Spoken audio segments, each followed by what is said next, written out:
Doctor Baba Saheb Ambedkar open university.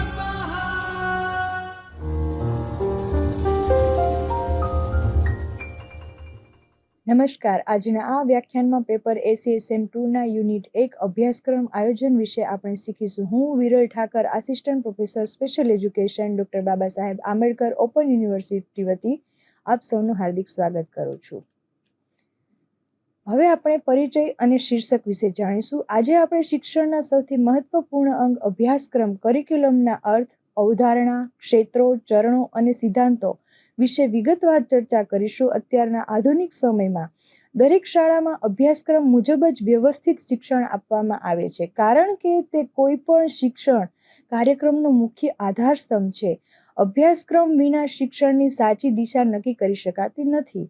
તે માત્ર વર્ગખંડ પૂરતું કે પુસ્તકીય જ્ઞાન પૂરતું સીમિત નથી, પરંતુ શાળા દ્વારા વિદ્યાર્થીને મળતા તમામ નાના મોટા અનુભવો તેમાં સમાવિષ્ટ થાય છે. આ પ્રેઝન્ટેશન દ્વારા આપણે અભ્યાસક્રમના વિવિધ પાસાઓ અને તેની વિશેષ જરૂરિયાતવાળા બાળકો માટેની અગત્યતાને ઊંડાણપૂર્વક સમજીશું. અભ્યાસક્રમ એ શિક્ષણનું એવું સશક્ત માધ્યમ છે જે વિદ્યાર્થીને માત્ર જ્ઞાન જ નથી આપતું, પરંતુ તેને ભવિષ્યના જીવન માટે પણ તૈયાર કરે છે. અભ્યાસક્રમ વ્યાખ્યા ભાગ 1. આ સ્લાઇડમાં આપણે અભ્યાસક્રમ એ કોઈપણ શિક્ષણ પ્રક્રિયાનો પાયો છે અને વિદ્યાર્થીના સર્વાંગી વિકાસ માટે જરૂરી તમામ અનુભવોનો સંગ્રહ છે. અંગ્રેજી શબ્દ છે કરિક્યુલમ, એ ક્યુરરે નામના લેટિન શબ્દ પરથી ઉતરી આવ્યો છે, જેનો શાબ્દિક અર્થ દોડનું મેદાન, રેસકોર્સ થાય છે. એટલે કે શિક્ષણના પૂર્વ નિર્ધારિત ઉદ્દેશો સુધી પહોંચવા માટે વિદ્યાર્થી આ શૈક્ષણિક મેદાનમાં દોડવું પડે છે. જુદા જુદા શિક્ષણવિદોએ તેની વ્યાખ્યા આપી છે. ફ્રોબેલના મત મુજબ અભ્યાસક્રમને માનવજાતનું સંપૂર્ણ જ્ઞાન અને અનુભવનો સારાંશ સમજવો જોઈએ, એ પેઢી દર પેઢી આગળ વધે છે. જ્યારે લે નામના અન્ય શિક્ષણવિદે જણાવે છે કે પાઠ્યક્રમનો વિસ્તાર માત્ર શાળાના વર્ષો પૂરતો મર્યાદિત નથી, પરંતુ જ્યાં સુધી મનુષ્યનું જીવન છે ત્યાં સુધી તેનો વિસ્તાર હોય તે જીવન પર્યંત ચાલતી પ્રક્રિયા છે. ત્યારબાદ આપણે જોઈશું વ્યાખ્યાઓ. તો વ્યાખ્યાઓમાં આપણે અન્ય નિષ્ણાંતોએ પણ અભ્યાસક્રમને અત્યંત વ્યાપક અર્થમાં સમજવાનો પ્રયાસ કર્યો છે. બ્રાવેટના જણાવ્યા અનુસાર ખૂબ જ સારું ગુણવત્તાયુક્ત અને ઊંચું જીવન પ્રાપ્ત કરવા માટે વ્યક્તિગત સારા 24 કલાકમાં જે પણ ક્રિયાઓ થાય છે તે અભ્યાસક્રમ મુજબ જ થતી હોય છે. એટલે કે બાળકની દિનચર્યા દરેક હિસ્સો તેના શિક્ષણ અને અભ્યાસક્રમ સાથે સીધો જોડાયેલો છે. મુનરોના મત મુજબ શું કહેવામાં આવે છે? તો કે અભ્યાસક્રમમાં તે બધા જ સકારાત્મક અનુભવો પ્રાપ્ત થાય છે, જેનો ઉપયોગ વિદ્યાલય દ્વારા શિક્ષણના ઉદ્દેશ્યોની પ્રાપ્તિ કરવા માટે થાય છે. આ બધી વ્યાખ્યાઓ સ્પષ્ટ કરે છે કે અભ્યાસક્રમ એ માત્ર સૈદ્ધાંતિક જ્ઞાન નથી, પરંતુ શાળા અને સમાજ દ્વારા અપાતા વ્યવહારિક અનુભવોને સંપૂર્ણ નિચોડ છે. ત્યારબાદ અભ્યાસક્રમની અવધારણા જોઈએ. તો અભ્યાસક્રમની અવધારણા શું કહે છે કે કોઈ પણ અભ્યાસક્રમ નિયોજનનો સૌથી મુખ્ય અને પાયાનો પ્રશ્ન તેની વિચારધારા અને સંકલ્પના છે. આપણે કયા આવશ્યક સામાન્યીકરણને પ્રસ્તુત કરવા માંગીએ છીએ તે સમજવા માટે કેટલાક ચોક્કસ વિચારસરણીય બિંદુઓ નક્કી કરવામાં આવે છે. આ બિંદુઓ શીખનારને ભવિષ્ય માટે એક યોગ્ય દ્રષ્ટિકોણ પૂરો પાડે છે અને શિક્ષણ પ્રક્રિયાને સંપૂર્ણપણે હેતુલક્ષી બનાવે છે. આ સંકલ્પનાઓને માત્ર સામાન્ય શાળાના નિયમિત વર્ગોમાં જ નહીં, પરંતુ સાદી અને સીધી સરળ પદ્ધતિ અને કૌશલ્ય આધારિત વિષયો દ્વારા વિશેષ શિક્ષણમાં પણ ભણાવવામાં આવે છે. આનાથી દરેક પ્રકારના બાળકની શીખવાની અને સમજવાની જરૂરિયાતો પૂરી કરી શકાય છે. ત્યારબાદ આપણે જોઈશું સામૂહિક માનવતા. તો કે સામૂહિક માનવતા એટલે શું? કે મનુષ્ય કોઈ એકલ દોડનો હિસ્સો નથી, પરંતુ તે સમગ્ર માનવ દોડ, હ્યુમન રેસ એટલે કે માનવ જાતનો એક અભિન્ન હિસ્સો છે. ઐતિહાસિક અને સાંસ્કૃતિક દ્રષ્ટિએ ઊંડાણપૂર્વક જોઈએ તો દુનિયામાં મનુષ્યમાં આધારભૂત કાર્યો, તેની સમસ્યાઓ અને તેની આકાંક્ષાઓ મોટે ભાગે સમાન જ હોય છે. બધામાં સમાન માનવતા રહેલી હોય છે. સમાજમાં દરેકને સમાન પાયાનો અધિકાર મળવો જ જોઈએ. કળા, નાટક, કવિતા, સંગીત અને ધર્મ જેવી સાંસ્કૃતિક બાબતો માનવોનો આ મૂળભૂત અધિકાર અને સમાનતા દર્શાવે છે. ત્યારબાદ આપણે જોઈશું ઓળખાણ સંબંધો. આ ભૂમિકા દ્વારા વિદ્યાર્થીઓ પોતાના પર્યાવરણ અને આસપાસના સમાજ સંબંધી વિસ્તૃત જ્ઞાનને પ્રાપ્ત કરે છે અને સમાજ સાથે એકરૂપ થઈ શકે છે. ઓળખાણ સંબંધો તથા અંતર વિશે વાત કરીએ તો મનુષ્ય હોવાના નાતે આપણે હંમેશા કોઈ ને કોઈ વિષય, સમય અને સ્થાન સાથે ગાઢ રીતે જોડાયેલા હોઈએ છીએ, જે આપણને અન્ય જીવોથી અલગ પાડે છે અને આપણી ઓળખ ઊભી કરે છે. સમાજમાં જોવા મળતી આ ભિન્નતાઓમાં મુખ્યત્વે ઉંમર, વર્ગ, સંસ્કૃતિ, શારીરિક કે માનસિક ક્ષમતા, જાતિ, લિંગ, ભાષા અને રાષ્ટ્રીયતાનો સમાવેશ થાય છે. આ વિવિધતાઓ જુદા જુદા પ્રકારની ભાવનાઓ અને સામાજિક નિયમો વ્યક્ત કરે છે. દરેક વ્યક્તિ પોતાના જીવનકાળ દરમિયાન જુદા જુદા સમૂહ સાથે સંબંધ ધરાવે છે, જેનાથી સંબંધોની એક આખી શૃંખલા રચાય છે. સમયની સાથે સાથે સંસ્કૃતિ અને સાંસ્કૃતિક ઓળખમાં હંમેશા વિકાસ અને પરિવર્તન થતું જ રહે છે, જે અભ્યાસક્રમનો અત્યંત મહત્વનો ભાગ છે. વૈશ્વિકીકરણ તથા વૈશ્વિક ગામ એટલે કે આજના સમયમાં કોઈ પણ દેશ, સંસ્કૃતિ કે લોકો એકબીજાથી સંપૂર્ણપણે અલગ છે, વિખૂટા નથી હોતા. જુદા જુદા દેશો અને સંસ્કૃતિઓ વચ્ચે માહિતી, વિચારો અને વસ્તુઓની લેનદેન તથા એકબીજા પરનો પ્રભાવ સતત જોવા મળે છે.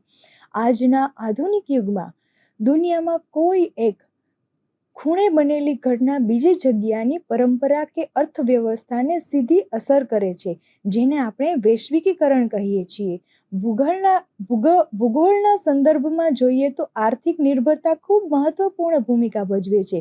તેવી જ રીતે વિજ્ઞાનની શાખાઓ જેવી કે જીવવિજ્ઞાન, રસાયણ અને ભૌતિક વિજ્ઞાનમાં પણ પર્યાવરણીય નિર્ભરતા જોવા મળે છે, જે અભ્યાસમાં ખૂબ જ શીખવા માટે જરૂરી બને છે. જુદી જુદી જગ્યાએ તથા સમયથી થતું શિક્ષણ માનવજાત દ્વારા મેળવવામાં આવેલી ઉચ્ચ ઉપલબ્ધિઓ કે જ્ઞાન મેળવવાના ઉદાહરણો કોઈ એક સંસ્કૃતિ કે પ્રદેશ પૂરતો સીમિત નથી, પરંતુ તે સમગ્ર વિશ્વમાં વ્યાપક શ્રેણીમાં જોવા મળે છે. તે માત્ર પશ્ચિમી સંસ્કૃતિની જ દેન છે તેવું માનવું ભૂલ ભરેલું છે. આ ઐતિહાસિક ઉદાહરણો કલા, વિજ્ઞાન, કાનૂન, નૈતિકતા અને ધર્મ જેવા દરેક ક્ષેત્રમાં સામાન્ય રીતે જોવા મળે છે. આ ઉપલબ્ધિઓ સ્ત્રી, પુરુષ, ગરીબ, અમીર અને સામાન્ય તથા અક્ષમ એમ તમામ પ્રકારના વ્યક્તિઓ સાથે સમાન સંબંધ ધરાવે છે. તેથી જ શિક્ષણમાં અને અભ્યાસક્રમમાં દરેક વિષયમાં જૂની અને નવી બંને સંસ્કૃતિઓમાંથી ઉત્તમ ઉદાહરણો લેવામાં આવ્યા છે, જેથી બાળકોને યોગ્ય માર્ગદર્શન મળી રહે. અભ્યાસક્રમના ક્ષેત્રો જોઈએ તો અભ્યાસક્રમ માત્ર શાળાના વિષયો, પાઠ્યપુસ્તકો કે પરીક્ષા પૂરતો મર્યાદિત નથી, પરંતુ તે વ્યક્તિના જીવનના અનુભવોની સમગ્રતા છે. તે વ્યક્તિને ભવિષ્યમાં કોઈ ચોક્કસ કામમાં સંલગ્ન થવા અને સમાજમાં એક જવાબદાર નાગરિક તરીકે તૈયાર કરે છે. બાળક શાળામાં માત્ર વાંચતા કે લખતા જ નથી શીખી શકતો, પણ જીવન જીવવાની સાચી કળા પણ શીખે છે. શિક્ષણવિદોએ તો કહ્યું છે કે અભ્યાસક્રમના મુખ્ય 4 કાર્યાત્મક ક્ષેત્રો નક્કી કર્યા છે, જે વ્યક્તિની કારકિર્દી અને સર્વાંગી જીવનના વિકાસ માટે અત્યંત જરૂરી છે. આ ક્ષેત્રો દ્વારા આપવામાં આવતું જ્ઞાન બાળકને ધીમે ધીમે આત્મનિર્ભરતા તરફ દોરી જાય છે અને તે સમાજમાં સ્થાપિત કરે છે કે વ્યક્તિગત પ્રબંધ કઈ રીતે કરી શકાય. તો ક્ષેત્રમાં આપણે જોઈએ તો વ્યક્તિગત પ્રબંધની વાત કરીએ તો અભ્યાસના આ પ્રથમ ક્ષેત્ર એટલે કે વ્યક્તિગત પ્રબંધનો મુખ્ય હેતુ વિદ્યાર્થીઓને યોગ્ય નોકરી મેળવવા અને સમાજના એક ઉત્પાદક અંગ બનાવવા સક્ષમ બનાવવાનો છે. આ ક્ષેત્રમાં સામાજિક સંબંધો કેળવવા, મિત્રતા કરવી, શાળાના નિયમોનું પાલન કરવું અને સમુદાય માટે કામ કરવું મહત્વનું છે. તેમાં બાળકના વર્તન અને તેની સામાજિક કુશળતાનો વિકાસ થાય છે, જેથી તે અન્ય લોકો સાથે સારો વ્યવહાર કરી શકે. આ ઉપરાંત પોતાની જાતની ઓળખ માટે આત્મજાગૃતતા પોતા માટે ખૂબ જ જરૂરી છે. આત્મસન્માન, સંવેદનાત્મક જાગૃતિ અને શારીરિક તથા વ્યક્તિગત સ્વચ્છતાનો પણ સમાવેશ થાય છે, જો કોઈ પણ વ્યક્તિના વિકાસ માટે અનિવાર્ય છે. હવે આપણે આગળ વાત કરીએ ક્ષેત્ર નંબર 2, સંચાર ક્ષેત્ર, કોમ્યુનિકેશન એરિયા.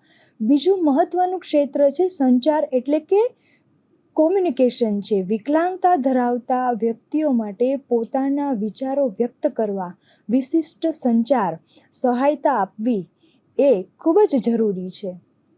અને આધુનિક યુગમાં તો ટેકનોલોજી ખૂબ જ આગળ વધી રહી છે. હાલના સમયમાં કોમ્પ્યુટર સહાયિત સૂચનાઓ દ્વારા વિશેષ બાળકોને શબ્દ ઓળખ, ગણિત અને સામાજિક કૌશલ્ય શીખવામાં ખૂબ જ મોટી મદદ મળી રહી છે. Indira Gandhi national open university દ્વારા ભારતીય પુનર્વસન પરિષદ અને MP ભોજ ઓપન યુનિવર્સિટી જેવી સંસ્થાઓ દ્વારા સ્થાનિક ભાષાઓમાં ગુણવત્તાયુક્ત શૈક્ષણિક સામગ્રી પૂરી પાડવામાં આવે છે, જે ખરેખર એક પ્રશંસાપાત્ર રાષ્ટ્રીય પહેલ છે. સાર્વજનિક ક્ષેત્રમાં પણ વિકલાંગ વ્યક્તિઓ માટે વધુ ઉપયોગી થઈ શકે તેવા ઉત્પાદનો અને સુવિધાઓ ઉપલબ્ધ કરાવવાની આજે ખાસ જરૂર છે. આગળ આપણે વાત કરીએ ક્ષેત્ર નંબર 3, સામાજિક ક્ષેત્ર, સોશિયલ એરિયા. તો સોશિયલ એરિયામાં શું છે? ત્રીજું ક્ષેત્ર સામાજિક વિકાસનું છે. આ ક્ષેત્ર અન્ય લોકો સાથે સમૂહમાં કામ કરવા અને સારા આંતર વ્યક્તિગત સંબંધો વિકસાવવા પર ધ્યાન કેન્દ્રિત કરે છે. સામાજિક કૌશલ્યો એટલે કે અન્ય વ્યક્તિ સાથે યોગ્ય રીતે ક્રિયા પ્રતિક્રિયા કરવી અને પરિસ્થિતિ મુજબ સાચો પ્રતિસાદ આપવાની ક્ષમતા.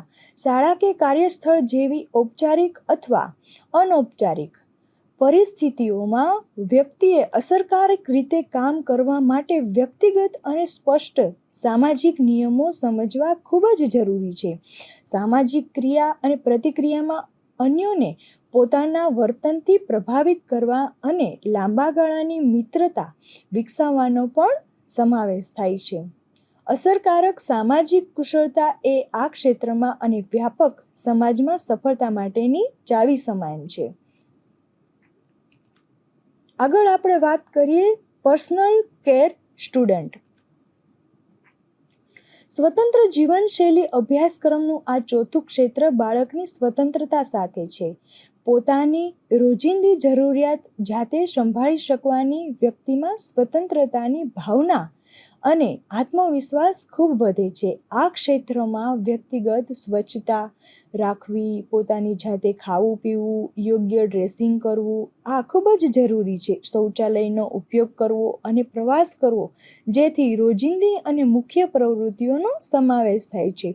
વિશેષ કરીને તીવ્ર જરૂરિયાતવાળી કે અપંગ વ્યક્તિઓ માટે આ પ્રાથમિકતા કુશળતા વિકસાવવી ખૂબ જરૂરી છે અને મહત્વની છે. આનાથી તેઓ પોતાના નાના કાર્યો માટે અન્ય પર નિર્ભર રહેવાને બદલે સમાજમાં આત્મનિર્ભર બની શકે છે અને સમાનભેર પોતાનું જીવન જીવી શકે છે.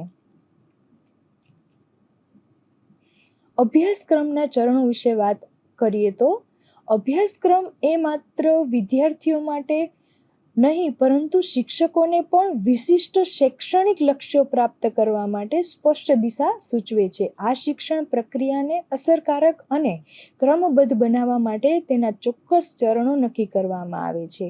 તેના પ્રથમ ચરણની આપણે વાત કરીએ તો ઉદ્દેશ્યનું વર્ણન છે, જેમાં શિક્ષણના સ્પષ્ટ લક્ષ્યો અને અંતે મળનારા અપેક્ષિત પરિણામો નક્કી કરવામાં આવે છે. બીજું ચરણ છે શીર્ષકની પસંદગી છે, જેમાં વિષય વસ્તુ અને બાળકોના સ્તરને અનુરૂપ યોગ્ય શીર્ષક નિર્ધારિત કરાય છે. ત્રીજું ચરણ જોઈએ તો ક્ષેત્ર તથા અનુકૂલન છે, જેમાં વિદ્યાર્થીઓની શારીરિક અને માનસિક જરૂરિયાત મુજબ અભ્યાસક્રમનું યોગ્ય માળખું તૈયાર કરવામાં આવે છે, જેથી તેમને અનુકૂળતા રહે.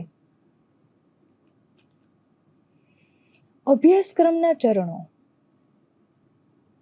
અગાઉના ચરણો પછી ચોથું ચરણ શિક્ષણ પદ્ધતિઓ નક્કી કરવાનું છે, જેમાં બાળકને શ્રેષ્ઠ જ્ઞાન આપવામાં આવે છે. વ્યાખ્યાયિત પદ્ધતિ દ્વારા ચર્ચા પદ્ધતિ કે પ્રાયોગિક અનુભવ જેવી યોગ્ય પદ્ધતિઓ પસંદ કરાય છે. 5મું ચરણ છે આંકલન એસેસમેન્ટ. ઘટકનું નિર્માણ છે, જેમાં વિદ્યાર્થીઓના ગ્રહણ કરેલા જ્ઞાન અને તેમના પ્રદર્શનને ચોકસાઈથી ચકાસવા માટે યોગ્ય માપદંડો અને ઘટકો બનાવવામાં આવે છે. 6ઠું અને અંતિમ ચરણ મૂલ્યાંકનની રીતભાત સ્થાનિક કરવાનું છે, જેમાં આ સમગ્ર શૈક્ષણિક પ્રક્રિયાને સફળતા ચકાસવા માટે પરીક્ષા, મૌખિક કસોટી અને અવલોકન જેવી પદ્ધતિઓ નક્કી થાય છે. આ બધા ચરણો મળીને એક સફળ અભ્યાસક્રમ બનાવે છે અને અભ્યાસક્રમ જીવનમાં ખૂબ જરૂરી છે. ત્યારબાદ આપણે સ્વાધ્યાય કાર્ય જોઈએ. તો સ્વાધ્યાય કાર્યમાં આપણે 5 પ્રશ્નો મૂકેલા છે. ફ્રોબેલ અને મુનરો દ્વારા આપવામાં આવેલી અભ્યાસક્રમની વ્યાખ્યાઓ સ્પષ્ટ કરો. અભ્યાસક્રમની અવધારણા, વૈશ્વિકીકરણ તથા વૈશ્વિક ગામનો ખ્યાલ સમજાવો. પ્રશ્ન નંબર 3 છે વ્યક્તિગત પ્રબંધ અને સામાજિક ક્ષેત્ર વચ્ચેનો તફાવત ઉદાહરણ દ્વારા વર્ણવો.